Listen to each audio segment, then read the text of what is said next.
दोस्तों इस current affairs video में कई इंपॉर्टेंट टॉपिक हैं। टॉप 10 क्वेश्चंस एमसीक्यू आपके एग्जामिनेशन के लिए आप देख भी रहे हैं। तो शुरू करते हैं दोस्तों, और मैं हूं सन्मय प्रकाश। आप देख रहे हैं यूट्यूब चैनल सरकारी जॉब न्यूज़। पहला क्वेश्चन लेते हैं, किस राज्य सरकार ने मुस्लिमों का 4% ओबीसी रिजर्वेशन खत्म करने का फैसला लिया है? आंसर होगा कर्नाटक। न्यूज़ आप देख रहे हैं। कर्नाटक सरकार ने अभी हाल ही में नौकरी और शिक्षा में जो आरक्षण मिलता है उसको लेकर बड़ा फैसला किया है, कई सारे चेंजेस किए हैं। तो उसमें से एक इम्पॉर्टेंट है कि मुसलमानों को जो ओबीसी कैटेगरी में रखा गया था और उसको खास तरह का 4% आरक्षण दिया जा रहा था वहाँ पर, मतलब कि ओबीसी कैटेगरी कर्नाटक में कई टुकड़ों में विभाजित है, अलग अलग हिस्से में, आगे मैं बताऊंगा आपको। तो उसी में से एक हिस्सा था जो कि मुसलमानों को 4% आरक्षण दिया जा रहा था, तो उसको कर्नाटक सरकार ने अब ख़त्म कर दिया है और ये फैसला लिया कि जो 4% है वो दो समुदायों में डिवाइड कर दिया जाए। कौन कौन से? एक है लिंगायत और दूसरा कौन सा है? वोक्कालिगा। ये दो समुदायों में बांट दिया गया है, ठीक है, 2% तो ओबीसी यानी अदर बैकवर्ड कास्ट्स, उसमें आने वाले जो मुस्लिम लोग थे उनको अब ईडब्ल्यूएस कोटे के तहत आरक्षण मिलेगा। मतलब आरक्षण उनका ख़त्म नहीं हुआ है, तो अब इकोनॉमिक वीकर सेक्शन के तहत आरक्षण मिलेगा। ओके, और राज्य सरकार ने क्या किया है कि शेड्यूल कास्ट और शेड्यूल ट्राइब उसका भी रिजर्वेशन का परसेंट बढ़ा दिया है। तो इससे हुआ ये है कि टोटल जो आरक्षण है वो टोटल वो कितना हो गया है, तो 56% हो गया है। और अगर हम ईडब्ल्यूएस को जोड़ लेंगे तो 66% आरक्षण कर्नाटक में हो गया है। तो वोक्कालिगा के लिए 4% से बढ़ाकर 6% कर दिया गया है आरक्षण, और लिंगायत श्रेणी के लिए 5% से बढ़ाकर 7% आरक्षण कर दिया गया है। देखिए, कर्नाटक में विधानसभा चुनाव होने वाले हैं और उससे पहले ही वहाँ के जो मुख्यमंत्री हैं बसवराज बोम्मई, उन्होंने ये घोषणा की है और ये सिफारिश केंद्र सरकार को भेजी जा रही है ताकि वहाँ से मंजूरी मिल जाए और शेड्यूल 9 में इसको शामिल कर दिया जाए। ये कोशिश है कर्नाटक सरकार की। ओके, शेड्यूल 9 में क्या होगा, उसमें कैटेगरी में शामिल होते ही उसे ये होगा कि फिर वो न्यायिक समीक्षा से अलग हो जाएगा। ओके, तो ये पूरा मामला है। अब बात कर लें जो मुस्लिमों को आरक्षण है वो कैसे मिला था और क्या था मामला वहाँ पर। ओके, देखिए, अभी तक ओबीसी कोटे के तहत आरक्षण पाते थे वो, लेकिन अब ईडब्ल्यूएस में रख दिया जाएगा। तो ईडब्ल्यूएस का जो आरक्षण जिन लोगों को मिलता है, जिन जातियों को मिलता है, यानी जो ओबीसी, एससी, एसटी इस कैटेगरी के अलावा जो लोग हैं, तो उन्हीं के साथ अब मुसलमानों को भी शेयर करना होगा 10% का आरक्षण। तो ये एक इम्पॉर्टेंट बदलाव हुआ है। अब सवाल यहाँ पर उठ सकता है कि ओबीसी में कब शामिल किया गया था मुसलमानों को, और ओबीसी का अलग से एक कैटेगरी बनाकर 4% का आरक्षण कब दिया गया था? तो ये बात है 1994 की। उस वक्त वहाँ के मुख्यमंत्री थे कर्नाटक के HD देवेगौड़ा, जो बाद में प्राइम मिनिस्टर भी बने भारत के। तो उन्होंने 1994 में ओबीसी के 2B कैटेगरी में मुसलमानों को रख दिया था और उसके तहत 4% का आरक्षण लागू किया गया था। तो आपको बता दूं कि कर्नाटक में क्या है कि ओबीसी का आरक्षण पूरा एक साथ नहीं है, उसको अलग अलग कैटेगरी में डिवाइड किया हुआ। तो एक कैटेगरी था 2B, तो उसमें मुसलमानों को शामिल कर लिया गया था। और वो LG हवानूर कमेटी जो कि 1975 में उसकी रिपोर्ट आई थी, और दूसरे चिन्नप्पा रेड्डी आयोग तो 1990 में रिपोर्ट आई थी। तो उसी की रिपोर्ट के आधार पर ये किया गया था। ठीक है, तो एक इम्पॉर्टेंट बात है। चलिए आगे बढ़ते हैं, इससे रिलेटेड अगला क्वेश्चन लेते हैं। कर्नाटक सरकार ने राज्य में SC और ST कैटेगरी का आरक्षण बढ़ाकर क्रमशः कितना कर दिया है? आंसर होगा 17% और 7%। तो पहले अनुसूचित जाति यानी शेड्यूल कास्ट SC, उनको आरक्षण मिलता था 15%, उसको बढ़ाकर अब 17% कर दिया गया है। और अनुसूचित जनजाति यानी शेड्यूल ट्राइब ST, तो उनको आरक्षण मिलता था 3%, जो कि अब बढ़ाकर 7% कर दिया गया है। ठीक है, और SC कैटेगरी का जो रिजर्वेशन है उसको भी कई टुकड़े में डिवाइड कर दिया गया है। इन टुकड़े में, ठीक है, 4 हिस्से बना दिए गए हैं इसके, schedule caste left, right, touchable और अदर। ये इस तरीके से अलग अलग शामिल कर दिया गया है, अलग अलग कैटेगरी में डिवाइड कर दिया गया है। कर्नाटक में 101 जातियां हैं जो कि शेड्यूल कास्ट यानी SC के अंतर्गत आती हैं। हालांकि ये जो डिवाइड किया गया ना, इसको लेकर काफ़ी वहाँ विरोध भी चल रहा है। ठीक है, ये न्यूज़ देखिए आप, वहाँ के पूर्व मुख्यमंत्री हैं बीएस येदियुरप्पा, उनके घर पर पथराव भी हुआ है कि जो डिवाइड किया गया है एससी कैटेगरी का, उसकी वजह से। तो कुछ जातियां हैं जिसको इस पर बहुत ही आपत्ति है, बंजारा और भोवी जाति समुदाय, तो उन लोगों ने हिंसक प्रदर्शन भी वहाँ पर किया। तो कर्नाटक में आप इस तरीके का आरक्षण देखने को मिलेगा। ठीक है, तो मुख्य बात जो थी वो मैंने आपको बताई। और हाँ, जो भी मैं बोल रहा हूँ, डिटेल बता रहा हूँ, इसका पूरा पीडीएफ अवेलेबल है हिंदी और इंग्लिश दोनों लैंग्वेज में। तो इस वीडियो के डिस्क्रिप्शन में चेक कर लेना, या आप सरकारी जॉब न्यूज़ कोई ऐप है उससे भी डाउनलोड कर सकते हैं। डेली का पीडीएफ फ्री होता है। और अगर आप पिछले 1 साल और अगले 1 साल का पीडीएफ लेना चाहते हैं, उसके लिए मेंबरशिप है, बहुत मामूली सी रकम है, फिर 50% का डिस्काउंट भी चल रहा है अभी। तो उसमें मिलता है करंट अफेयर्स का PDF, weekly, monthly, quarterly, yearly. पहले सिर्फ हिंदी में था, अब इंग्लिश में भी पीडीएफ्स आ गए हैं करंट अफेयर्स के, और वो भी अलग अलग हैं, जैसे एमसीक्यू है, एमसीक्यू विद नोट्स है, वन लाइनर है, इस तरह के। और मॉक टेस्ट है करंट अफेयर्स का, वीकली और मंथली, वो भी दे सकते हैं मेंबरशिप के जरिए। और टेस्ट सीरीज़ है तमाम तरह के एग्जामिनेशन के लिए, चाहे यूपीएससी हो, यूपीपीएससी हो, बीपीएससी हो, एसएससी हो। और हाँ, बिहार एसआई का जो एग्जामिनेशन होने वाला है उसका भी टेस्ट सीरीज़ अवेलेबल हो चुका है। तो ये मेंबरशिप है, आपके लिए बहुत काम आएगा। इस वीडियो के डिस्क्रिप्शन में चेक कर लेना, हजारों स्टूडेंट्स ने लिया है, उनके बहुत काम आ रहा है। चलिए आगे बढ़ते हैं। अगला क्वेश्चन बहुत ही महत्वपूर्ण है। केंद्र सरकार ने कितने राज्यों में 1400 किलोमीटर का अरावली ग्रीन वॉल प्रोजेक्ट को शुरू किया है? 1400 किलोमीटर का। इनका आंसर होगा इसका 4 राज्यों में। कौन कौन से हैं? गुजरात, राजस्थान, हरियाणा और दिल्ली, केंद्र शासित प्रदेश दिल्ली। ठीक है, तो अरावली पर्वत श्रृंखला है, ये 4 राज्यों को कवर करेगी। और इसकी जो शुरुआत की है वो केंद्रीय पर्यावरण, वन एवं जलवायु परिवर्तन मंत्री, यानी union minister for environment, forest and climate change, तो उन्होंने 25 मार्च को वन दिवस के दौरान इस प्रोजेक्ट का उद्घाटन किया। कहाँ पर? तो वो किया हरियाणा के टिकली गांव में। ठीक है, मुख्य मकसद ये है कि जो थार रेगिस्तान है, राजस्थान का इलाका, उसको पूरब की ओर बढ़ने से रोकना। और ये जो प्रोजेक्ट है वो अफ्रीका के the great green wall project के तर्ज पे इसको बनाया जा रहा है। 2030 तक इस परियोजना को पूरा करने का लक्ष्य है। तो आप समझते हैं कि अरावली ग्रीन वॉल प्रोजेक्ट है क्या? तो इसको समझने के लिए आपको अफ्रीका के the great green wall project को जानना होगा। दरअसल केंद्र सरकार ने उसी के तर्ज पर ये अरावली ग्रीन वॉल प्रोजेक्ट शुरू किया है। तो ये रहा प्यारा भारत और ये अफ्रीका है। तो the great green wall project, इसके तहत क्या है कि सहारा डेजर्ट, यानी सहारा जो मरुस्थल है, यहाँ वाला पूरा इलाका देख रहे हैं आप, तो उसको इस तरफ से यानी उत्तर से दक्षिण की ओर बढ़ने से रोकने के लिए ये प्रोजेक्ट है द ग्रेट ग्रीन वॉल। इसमें हो क्या रहा है, इतने बड़े हिस्से में ग्रीनरी की जा रही है, बहुत बड़े हिस्से में। 11 देश इसमें शामिल हैं। कौन कौन से देश हैं? तो ये आप देख रहे हैं कौन कौन से हैं। जिबूती, इरिट्रिया, इथियोपिया, सूडान, चाड, नाइजर, नाइजीरिया, माली, बुर्किना फासो, मॉरिटानिया, सेनेगल, ये सब शामिल है इसमें।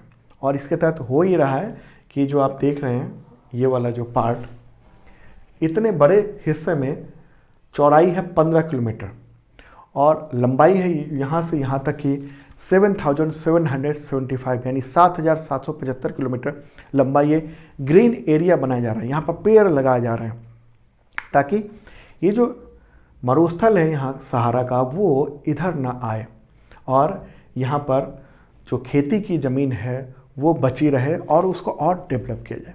तो उसी के तर्ज पर अरावली ग्रीन वॉल प्रोजेक्ट है, यानी हिंदी में कहेंगे इसे अरावली हरित दीवार परियोजना। लक्ष्य यही है कि 4 राज्यों और केंद्र शासित प्रदेश, वहाँ पर जो फैली हुई अरावली पर्वत श्रृंखला है, कहाँ से कहाँ तक है, यहाँ से यहाँ तक है। ठीक है, ये इस तरीके से कुछ हिस्सा इधर उत्तर प्रदेश के मथुरा में भी पड़ता है।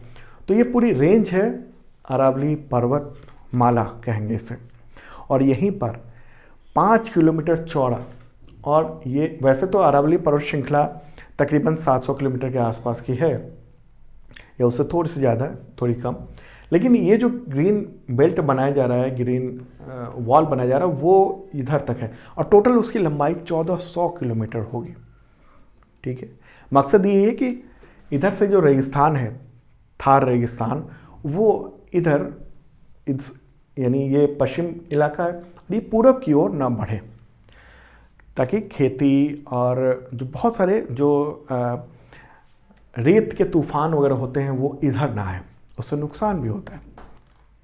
ठीक है, वनीकरण किया जाएगा बड़े पैमाने पर, जल स्रोतों की बहाली की जाएगी, वहाँ तालाब वगैरह वगैरह बनाए जाएंगे और ज़मीन की उर्वरता बढ़ सके, ये सब काम किया जाने की योजना है। ठीक है, अरावली जो पर्वत श्रृंखला है वो कब बना था? लाखों साल पहले, जब उस वक्त जब इंडियन प्लेट जो है वो अफ्रीका इस सब के साथ एक जॉइंट था, वो निकल के और यूरेशियन प्लेट के साथ टक्कर हुई थी। उसी दौरान अरावली रेंज का भी निर्माण हुआ था। उस वक्त सबसे पहले तो निर्माण हुआ था हिमालय का, ये पूरा हिमालय, और उसी दौरान इसी टक्कर से ये यहाँ पर अरावली पर्वतमाला का श्रृंखला का निर्माण हुआ था। अरावली पर्वत श्रृंखला और उस वहाँ पर जो ग्रीनरी है वो रहना बहुत ज़रूरी है। क्यों ज़रूरी है? क्योंकि होता क्या है कि जब मानसून यहाँ से केरल से उठता है ना, तो वो मानसून इधर बढ़ता है और उसको इस तरफ जाने से रोकने का काम करता है ये अरावली पर्वत श्रृंखला। और नतीजा क्या होता है कि मानसून यहीं इस इलाके में घूम के रह जाता है और उससे ये जो पूरा इलाका है वो ग्रीन रहता है। यहाँ पानी की प्रचुरता होती है, यहाँ हिमालय की ओर बर्फ़ वगैरह जमा हो जाते हैं, तो वो जो पानी है नदियों में और इस पूरे मैदानी इलाके में यहाँ पानी की प्रचुरता रहती है। उस वजह से अगर ये अरावली पर्वत श्रृंखला नष्ट हो जाएगी तो होगा क्या, मानसून इधर चला जाएगा तो उससे यहाँ का सूखा हो सकता है। ठीक है, और अरावली पर्वत श्रृंखला जो है ना, उसको बहुत बड़े पैमाने पर पिछले कई दशकों में काटा भी गया है। बहुत सारे जो पहाड़ हैं वो ख़त्म कर दिए गए, नष्ट कर दिए गए। उन पत्थरों का इस्तेमाल सड़कों के निर्माण में या फिर संगमरमर के घरों में इस्तेमाल करने के लिए, इन सब के लिए हो चुका है। तो ये बहुत ज़रूरी एक कदम है और सरकार ने इसको लॉन्च किया है। तो ये प्रोजेक्ट बहुत ही इंपॉर्टेंट है, ज़रूरी है ये स्कीम आपके एग्जामिनेशन के लिए। ठीक है, अगला क्वेश्चन है विश्व थिएटर दिवस यानी वर्ल्ड थिएटर डे कब मनाया जाता है? आंसर होगा, थीम क्या है इसकी? तो theatre and a culture of peace यानी रंगमंच और शांति की संस्कृति। 1962 से ये मनाया जा रहा है। उद्देश्य ये कि थिएटर के महत्व को बढ़ावा दिया जाए। हालांकि जैसे ही नई टेक्नोलॉजी आ रही है तो थिएटर का जो झुकाव है उसकी ओर लोगों का झुकाव वो थोड़ा कम हुआ है। अब OTT वगैरह प्लेटफॉर्म पे चीज़ें देख रहे हैं हम लोग, उसकी ओर रुझान ज़्यादा है। आगे बढ़ते हैं, अगला question, world women's boxing championship 2023 में लवलीना बोरगोहेन ने किस वेट कैटेगरी में गोल्ड मेडल जीत लिया है? आंसर होगा 75 किलोग्राम वेट कैटेगरी में। ठीक है, और किसको हराया उन्होंने? ऑस्ट्रेलियाई मुक्केबाज केटलीन पार्कर को उन्होंने हराया। ठीक है, तो वर्ल्ड वीमेंस बॉक्सिंग चैंपियनशिप 2023, और ये जो चैंपियनशिप है उसमें पहली बार उन्होंने गोल्ड मेडल जीता है। तो इसी के साथ इस चैंपियनशिप में अब भारत को यानी 2023 के चैंपियनशिप में 4 गोल्ड मिल चुके हैं, चौथा गोल्ड इन्होंने ही दिलवाया। इससे पहले निकात जरीन, स्वीटी बोरा और नीतू घनघस, तो उन्होंने गोल्ड मेडल जीता था। उसके बारे में मैंने कल के करंट अफेयर्स वीडियो में बताया था डिटेल में। ठीक है, तो लवलीना बोरगोहेन, इन्होंने टोक्यो ओलंपिक में भी कांस्य पदक जीता हुआ है। अगला क्वेश्चन, सागर मंथन डैशबोर्ड किस केंद्रीय मंत्रालय ने की पहल है या किसने शुरू किया है? आंसर होगा बंदरगाह, नौवहन और जल मार्ग मंत्रालय की ओर से। तो उसके मंत्री हैं सर्बानंद सोनोवाल। तो उन्होंने ही अभी हाल ही में सागर मंथन डैशबोर्ड शुरू किया। इसके जरिए होगा ये कि समुद्री परिवहन जो है ना उसकी निगरानी हो सकेगी, रियल टाइम निगरानी। ओके, तो जो समुद्री ट्रांसपोर्टेशन है उसका डिजिटलाइजेशन हो रहा है और ये उसमें काफ़ी बेहतरीन कदम है। इसको और आगे बढ़ाने में जो समुद्री ट्रांसपोर्ट है उसका सेक्टर को और विस्तार देने के लिए। अगला क्वेश्चन, उत्तर प्रदेश में बीमार गोवंश के लिए कितने मोबाइल वेटनरी यूनिट को चीफ मिनिस्टर योगी आदित्यनाथ ने लॉन्च किया? आंसर होगा 520, 520। तो यूपी सरकार ने बीमार गोवंश के लिए ऑन कॉल डॉक्टर और टेलीमेडिसिन सर्विस की शुरुआत की है। 26 मार्च को मुख्यमंत्री ने 520 मोबाइल वेटनरी यूनिट को फ्लैग ऑफ किया, लॉन्च किया। और ये योजना, इस पर लागत कितनी आ रही है? वो लागत आ रही है 201 करोड़ रुपए। और भारत सरकार के यानी केंद्र सरकार के पशुधन स्वास्थ्य एवं रोग नियंत्रण योजना है, तो उसी के अंतर्गत इस वेटनरी यूनिट को लॉन्च किया गया है। 201 करोड़ रुपए खर्च किए जा रहे हैं। केंद्र सरकार की कौन सी योजना है? तो पशुधन स्वास्थ्य एवं रोग नियंत्रण योजना, तो उसी के तहत ये काम किया जा रहा है। तो 520 मोबाइल वेटनरी वैन है जो उत्तर प्रदेश के सभी जिलों में वितरित कर दिए गए हैं और वहाँ पर पशुपालकों के लिए रहेंगी। इसके लिए जरिए जो बीमार जो गाय हैं और जो पशु है, उसके अलावा जो दुर्घटनाग्रस्त पशु है, उसका इलाज इसके ज़रिए हो सकेगा। ठीक है, महत्वपूर्ण बात यह है कैसे कांटेक्ट होगा। तो जैसे आप एम्बुलेंस को फ़ोन करते हैं ना नंबर पे, खास टोल फ्री नंबर पे, ऐसे ही इसका एक टोल फ्री नंबर होगा और उसके ज़रिए 1 घंटे के अंदर में मोबाइल वेटनरी यूनिट पशुपालक के द्वार पर पहुंच जाएगी। ओके, महत्वपूर्ण बात यह है। अच्छा, चीफ मिनिस्टर योगी आदित्यनाथ ने इस उद्घाटन के दौरान या कहें लॉन्चिंग के दौरान उन्होंने ये कहा कि उत्तर प्रदेश में 12 लाख गोवंश हैं और उसमें से 11 लाख के संरक्षण की जिम्मेदारी प्रदेश सरकार उठा रही है और प्रति गोवंश 900 रुपये दिए जा रहे हैं। तो उत्तर प्रदेश में सब हुआ है। मुख्यमंत्री योगी आदित्यनाथ, गवर्नर कौन है? आनंदीबेन पटेल, राजधानी तो लखनऊ है। अगला क्वेश्चन लेते हैं, केरल का सर्वोच्च नागरिक सम्मान केरल ज्योति पहली बार किसे मिला या किसे दिया गया? आंसर होगा एमटी वासुदेवन नायर। क्या नाम है? एमटी वासुदेवन नायर। तो ये केरल का नागरिक सम्मान है, सर्वोच्च नागरिक सम्मान है केरल ज्योति। वैसे केरल की ओर से एक इन सम्मानों की एक कैटेगरी शुरू की गई थी 2021 में, मतलब उसको स्थापित किया गया था इस अवार्ड को। नाम था इसका केरल पुरस्कारंगल। ठीक है, तो वो अवार्ड 2021 में स्थापित किया गया था और अब पहली बार 2023 में ये अवार्ड दिया गया है। ठीक है, तो ये सर्वोच्च नागरिक सम्मान है केरल ज्योति।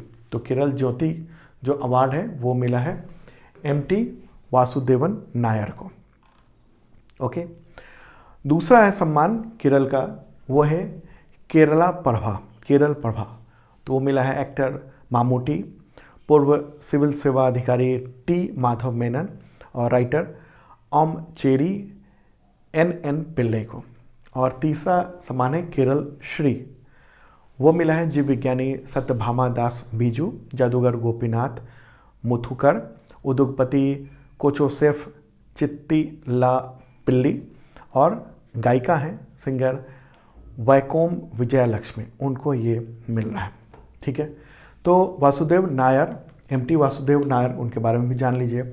मलयालम भाषा के वो विख्यात साहित्यकार हैं, ज्ञानपीठ पुरस्कार उनको मिल चुका है। किस उपन्यास के लिए? कालम उपन्यास के लिए 1970 में साहित्य अकादमी पुरस्कार उनको मिल चुका है। ओके, तो ये समारोह का जो था फोटोग्राफ आप देख रहे हैं, तो वहाँ के गवर्नर हैं आरिफ मोहम्मद खान, उन्होंने ये अवार्ड दिए विजेताओं को। ओके, वहाँ मुख्यमंत्री कौन है? पी विजयन। राजधानी क्या है? तिरुवनंतपुरम। अगला क्वेश्चन लेते हैं, प्राइम मिनिस्टर नरेंद्र मोदी ने call before you dig app को लॉन्च किया, तो इसका मकसद क्या है? इसका मकसद ये है कि खुदाई के दौरान भूमिगत केबल को सुरक्षित रखना और पाइपलाइन को सुरक्षित रखना। ओके, तो ये ऐप है, इसको लॉन्च किया गया है प्राइम मिनिस्टर नरेंद्र मोदी के द्वारा। उद्देश्य ये है कि ऑप्टिकल फाइबर, टेलीफोन केबल, बिजली केबल, पानी, गैस पाइपलाइन, तो इन सबको जो नुकसान होता है उसको रोका जाए। दरअसल हर साल असंगठित रूप से जो खुदाई होती है उसकी वजह से केबल पाइपलाइन कटने की वजह से लगभग 3000 करोड़ रुपए का नुकसान होता है देश भर में। तो मोबाइल एप्लीकेशन इससे क्या होगा? तो इससे एक तो ये है कि कॉल बिफोर यू डिग, मतलब ये होगा कि सड़क खोदने से पहले फ़ोन करो। तो इसके ज़रिए मैसेज मिल जाएगा। तो जिसका भी ये लाइन है, जिसकी भी पाइपलाइन है या फिर ऑप्टिकल फाइबर है, तो उसे पता होगा कि कोई ऐसी घटना ना हो जाए, तो उसके पास मतलब वो इन्फॉर्मेशन दे सकेगा उस खुदाई करने वाले को कि किस जगह पर कौन सा वायर है या पाइपलाइन है। ठीक है, तो देश भर में 37 लाख किलोमीटर का ऑप्टिकल फाइबर बिछा हुआ है और आपको बताऊं कि 10 लाख बार हर साल ये ऑप्टिकल फाइबर कट जाते हैं और इन सब से 3000 करोड़ रुपए का सालाना नुकसान होता है। तो इसको रोकने के लिए ये ऐप लॉन्च किया गया है, इंपॉर्टेंट ऐप है ये। अगला क्वेश्चन लेते हैं, उत्तराखंड के मुख्यमंत्री ने किस शहर में खेल विश्वविद्यालय स्थापित करने की घोषणा की है? Sports university. आंसर होगा हल्द्वानी। ठीक है, पुष्कर सिंह धामी है मुख्यमंत्री वहाँ के, तो उन्होंने स्पोर्ट्स यूनिवर्सिटी स्थापित करने की घोषणा की है। 100 एकड़ में ये यूनिवर्सिटी बनेगी और उसमें स्पोर्ट्स से रिलेटेड कोर्सेज होंगे। ठीक है, और आपको बताऊं कि 2024 में उत्तराखंड में राष्ट्रीय खेलों का आयोजन भी होना है। उत्तराखंड की बात कर रहे हैं, वहाँ के गवर्नर कौन है? गुरमीत सिंह। तो दोस्तों ये था इंपॉर्टेंट करंट अफेयर्स। कैसा लगा कमेंट बॉक्स में बता सकते हैं आप, और जिन लोगों ने सब्सक्राइब नहीं किया ज़रूर कर लें, बेल आइकन दबाएंगे तो नोटिफिकेशन आपको वक्त पे मिल सकेगा। और एक रिक्वेस्ट है, शेयर जरूर कर दीजिए अगर ये वीडियो पसंद आया हो तो शेयर जरूर करना अपने दोस्तों को। अब मिलते हैं कल मॉर्निंग को सुबह 7 बजे।